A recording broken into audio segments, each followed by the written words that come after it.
everyone, my name is Lena KrupinA, and today in the video we will talk about how the final World Cup in Pesaro ended, who won the all-around medals, how the 10 meters mixed, what kind of hidden propaganda was at the tournament and why, after the adaptation of adjustments to the code of conduct. The fish left everything on its own. So on June 4th in Pesaro, the final of the individual and group all-around ended. The gymnasts fought for the main medals in rhythmic gymnastics, but probably the most discussed event was the contradiction to the recently updated code of conduct. In recent news updates, I told you that FIGE has introduced an additional ban of any demonstrations, political, religious, and racial propaganda at the competitions.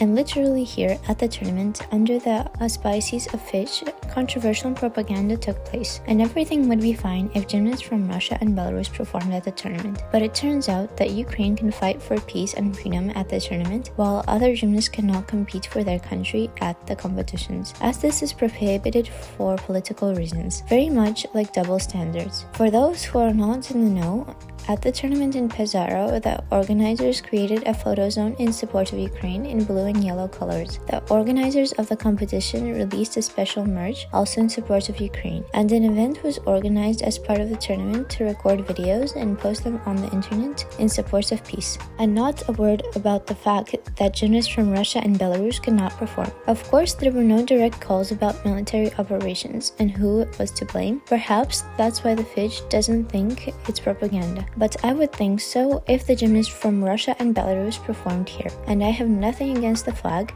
but it turns out that some cannot come, while others can come, speak, show their flags, and tell the truth. In fact, this is one-sided propaganda. One side of the conflict cannot do anything at the international level, while the others can. And this is even if you don't think who is it to blame and who is on whose side. But speaking abstract, it is a shame given that the athletes can clearly not be blamed for anything. Either this is a special operation or a war. According to the FIGE, there should not be any racial demonstrations. Or then let the gymnasts from Russia and Belarus perform at international tournaments under their own flag and anthem, since the FIGE prospects athletes from all countries. In general, if everything continues like this, then there will be no doubt that the FIGE simply introduces toughening into the code, but interprets them as it suits to them and as the organization wants. Write in the comments what you think about this moment. Of course, I agree that Ukrainian gymnasts need to be supported because ordinary athletes suffer from politics, but why then athletes from other countries are not allowed? Because of the same political things? I don't understand. But let's talk about the results. So the gold medal in the all-around, as I said yesterday, was won by Sofia Raffaelli, the gymnast of Italy. The gap from Sofia was almost 6 points, and this is taking into account that Sofia made mistakes on the second day. So the ribbon did not go at all. At the beginning, there was either a loss or a dirty catch. From the broadcast angle, it was not very distinguishable. An obvious loss was made,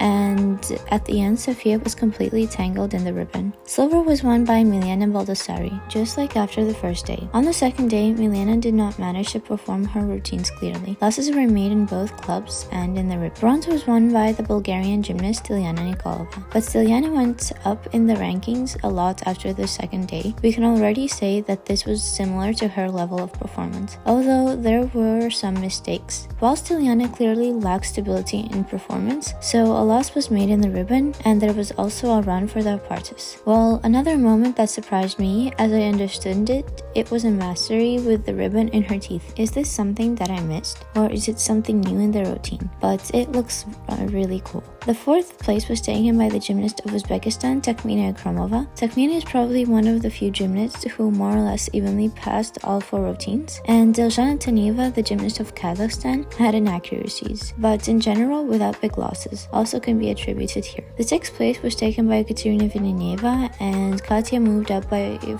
4 ranking positions. In general, I think we will soon be able to guess the places of the gymnast. True, today for Katya, not everything was entirely smooth.